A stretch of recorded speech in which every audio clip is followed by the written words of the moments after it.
It is an art, choosing gladiators. They're usually prisoners of war.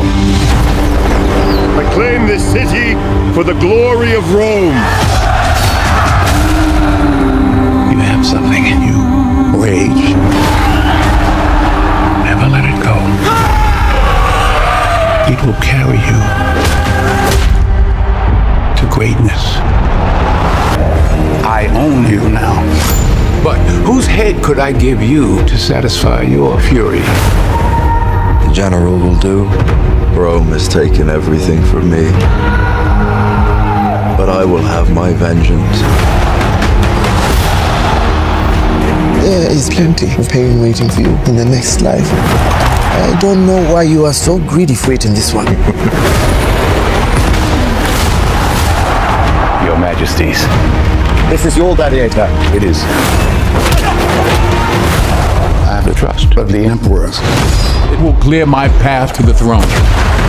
You will be my instrument. I will never be your instrument in this life or the next.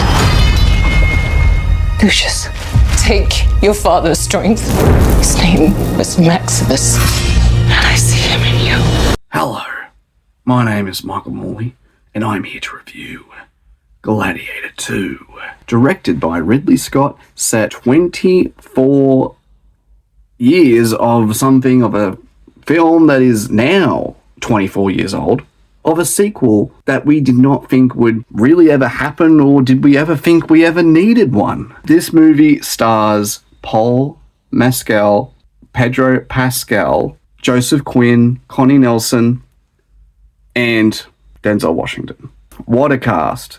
A lot of up-and-comers, and Denzel. Can't go wrong. I have seen so many sequels that could have just went to shit. This could have been a massive train wreck. I went into this just hoping to God that this was just not a waste of a film, not a waste of a sequel, just a shitty sequel made because the studios are saying, let's just make a sequel. Let's just make a sequel. I went out of this very happy. This is a good continuation to the first movie. Is a debate, is it better than the first? Honestly, it actually complements the first movie, in my opinion. I reckon it's just a good continuation. It's a good companion to the first movie. I feel like it just goes so well with the first film. Ridley Scott is an 86-year-old man still directing, and he directs as if he's a hungry 30-year-old man. You would not watch this movie thinking that an 86-year-old man is directing this. You would think someone young is directing this. My God, he's still got it. When he is given something that he excels in, he excels. Fight sequences in the arenas that are new in this sequel. Monkeys with fangs coming to attack people. You've got sharks in water eating soldiers. This is stuff that you did not see in the first movie. The first movie was literally just them in an arena fighting to the death on sand pavement. They're actually fighting in the ocean in an arena in this movie. There are new things that are added to this sequel that I was like, whoa, that's a cool set piece. Paul Mescal plays the son of Maximus, who was the royal in the first movie. I'm not going to spoil why he is in the same situation that Maximus was in the first movie. I'm not going to explain why you're just going to have to watch it to find out for yourself. I love Paul. Paul did a good job in this movie. He was natural, grounded. He was good. And he's so likable.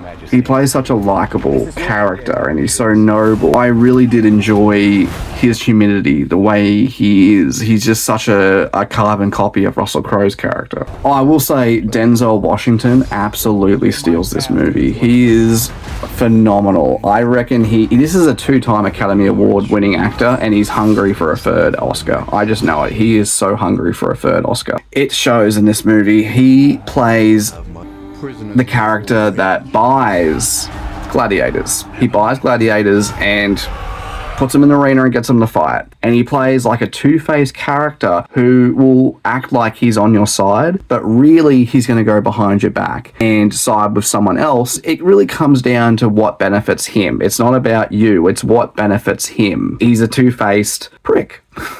Basically. He makes such an interesting character. And Joseph Quinn and Fred Deckinger, if I got his name right, play these two royals, these two selfish royals that look like selfish little boys that have gotten everything they ever wanted as children, and they just grew up as these little pansies that act like little spoilt brats if they don't get what they want. I would say Fred is worse than Joseph's character, but they are just annoying characters that I just wanted to hit. I think I wanted to hit Fred's character so much more because he's such a spoiled little brat who doesn't have a brain. Like, he has no common sense at all. No common sense. When you have someone like that, that's a royal that could take over a country, oh my god, you're in trouble. You do not want that dickhead anywhere near. You need to kill him. You need to eliminate him. He is a absolute F-wit. And Paul Mescal, I actually like his character a lot in this movie. He's that red herring character that comes across as the bad guy, but he has got so much more to him than that. And you understand his point of view and where his character is from, that he really is this character like, don't judge a book by its cover. Don't judge a book by its cover. I would say there are definitely things in this sequel that do copy the first movie, but what do you expect? Other than that, this is a decent follow-up, a good sequel. I enjoyed it. I would watch this again, but I can't say if it's as good as the first, but I think the first movie is a great film, but it's not, to me, it's not one of the best movies of all time, but I think it's a phenomenal movie, but I think over time, it's just going to complement itself. I love it when I go into a movie expecting to think it's shit, expecting the worst, and coming out pleasantly surprised. Thank God. I don't think any Hollywood studios would not give this kind of production budget to someone that's young in the game. Ridley Scott is one of these directors that gets away with it, and he's phenomenal at it. He is still killing it at 86. Oh my God. 7.5 out of 10. Most fighters won't survive. You must help him. Strength among us! I don't fight for power. I fight the free road for men like them. Your name will be forgotten! To restore order, I must have power. Everything is forgotten in time. Empires fall, so do emperors. This is war! Real war! The odds are against you. The odds are always against me.